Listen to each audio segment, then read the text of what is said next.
হল মৃত প্ৰাণ। ভাগ্যবতী তুমি যে দৈবকী মকুটিয়া সৌভাগ্যৰ ভাগ প্ৰাণ ভৰে লবলৈ পুত্ৰ কেৱল দিয়া দৈবকী চকুলো গীতা দেখো কিয় দেখো আনন্দত বিষাদৰ ৰেখা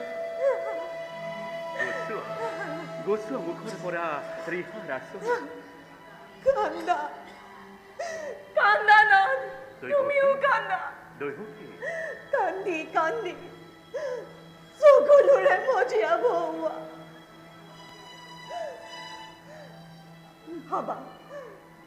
ভাবা সেই ৰাক্ষসী মুহূৰ্ত আৰু কিছু সময়ৰ পাছতে হ'ব আহি উপস্থিত ভাতৃ মোৰ মহাকাল সাক্ষাৎ সময়।